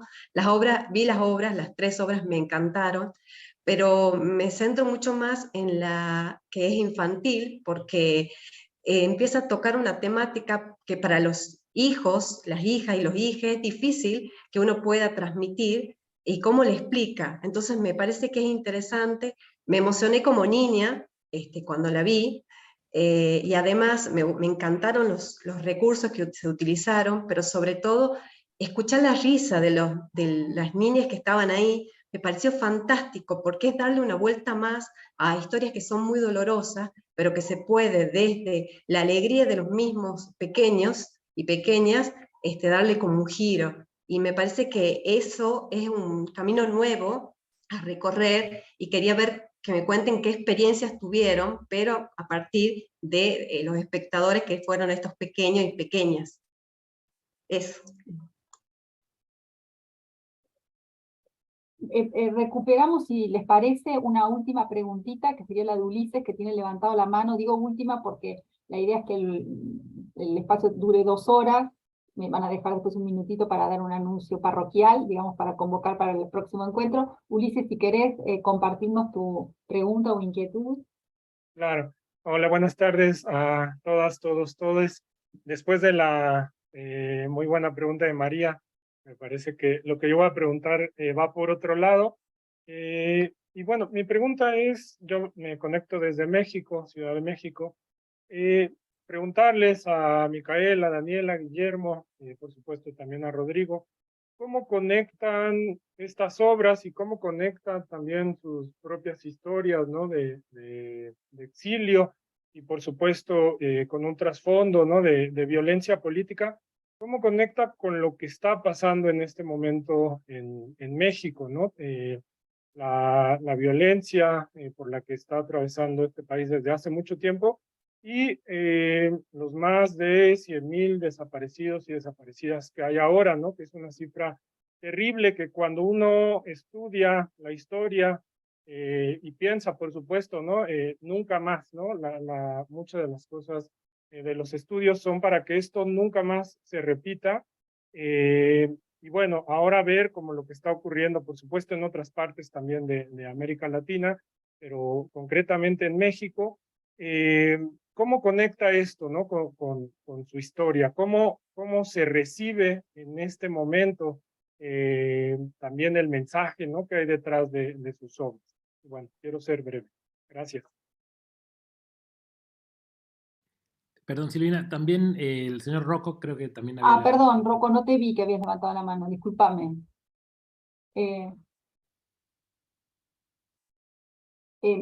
No te escuchamos, no te estamos escuchando. Nada, Tenés que levantar ahí, no, ahora. a esta hora sí. Bueno, la verdad que ha sido todo muy, muy emocionante y muy completo.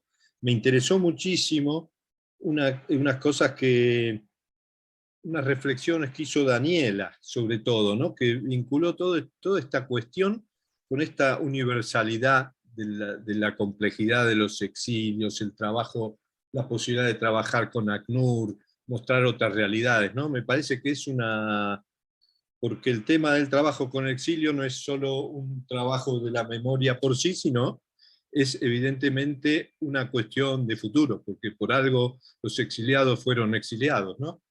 Y después, bueno, claro, yo hablo desde otra generación, yo sería como los padres, entonces tengo otra mirada. Mis hijas, es curioso, ¿no? También tienen que ver, nosotros cuando cambiamos de país, cuando mi mujer se exilió y yo cambié de país, éramos muy jóvenes, hicimos casi toda no éramos militantes consagrados, sino muy, muy jóvenes. Entonces nuestros hijos son españoles, nacieron a los 5 o 6 años, pero curiosamente, siendo españoles, estando absolutamente el acento español y todo españolas al 100%, tienen esta misma temática, es impresionante, y mis hijas están empezando no a preguntar, porque nosotros, y ese es otro gran tema me parece acá, que ahora voy a volver, no es a preguntar, pero sí a trabajar temas vinculados a, bueno, el exilio o el vínculo con cosas españolas, y después me interesó mucho hay todo ese subtexto general que hay de lo no dicho, ¿no? Que eso los padres no me contaban para protegernos.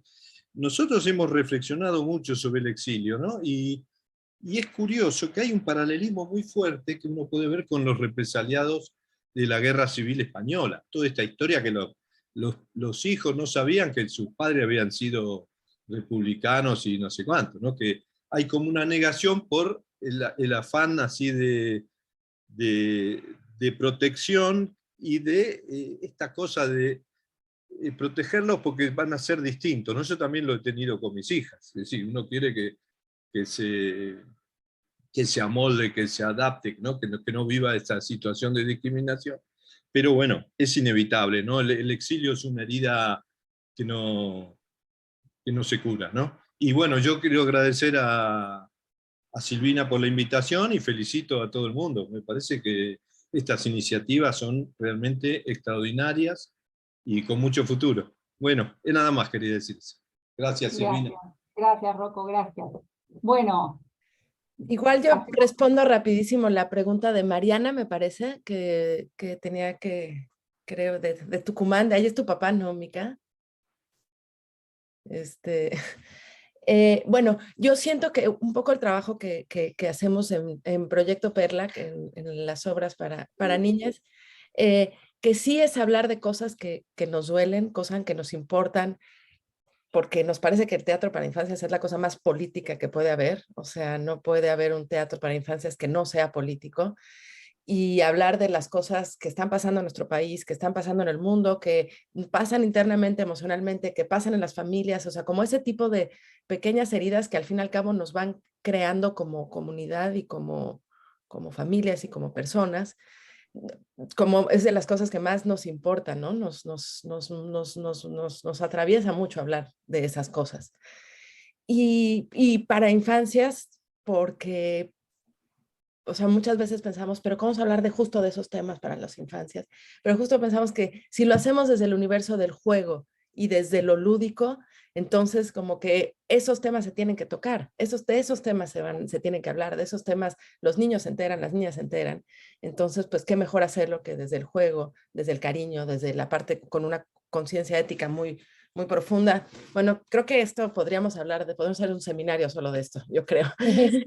Pero yo quería completar también con lo que estás diciendo, Dai, un poco, por ejemplo, la primera escena que leímos, donde Emma le pregunta a sus papás por su tío y los otros desaparecidos, todas esas preguntas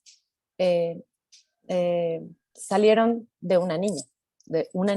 En una marcha por Ayotzinapa hizo esas preguntas, me las hizo, y justo lo que decía Dai, lo que estaba pasando en nuestro país en ese momento, si bien hay desaparición forzada en México desde hace mucho y la sigue habiendo, la desaparición de los estudiantes, justo por ser estudiantes, puse a las niñas en otra situación de relación frente a la desaparición forzada. Hubo un punto de identificación, por un lado eso, y por otro que las niñas mexicanas empezaron a ir a las marchas. Las marchas por la desaparición de los estudiantes generó que toda la sociedad mexicana se volcara a las calles, incluyendo a las niñas. Entonces, ellas tienen esas preguntas, ellas viven en este mundo y ven esas cosas que pasan. En México es uno de los países donde es más peligroso ejercer el periodismo, ¿no? Hay una cantidad brutal, enorme, de asesinato a periodistas, ¿no? Entonces, al final, cuando las niñas se acercan a nosotras al final de la obra para ver el museo, siempre continúan la conversación y nos preguntan, ¿y qué pasó con el tío de Emma? ¿No? Y entonces se abre también la charla con ellas sobre el tema de la desaparición, pero no es que la obra introduzca el tema de la desaparición forzada, ¿no? Las niñas lo están viendo, lo están viviendo, en muchos casos incluso en sus familias, ¿no? Igual que el tema de la migración, ¿no? Entonces simplemente es pensar que podemos dolernos colectivamente, pensar, preguntarnos colectivamente y abrazarnos también y gozar colectivamente, ¿no? Porque al final, pues el teatro es una experiencia de gozo estético y plástico y es un abrazo, ¿no? También. Pero bueno, tiene que ver con el convivio y con podernos doler y abrazar de manera colectiva.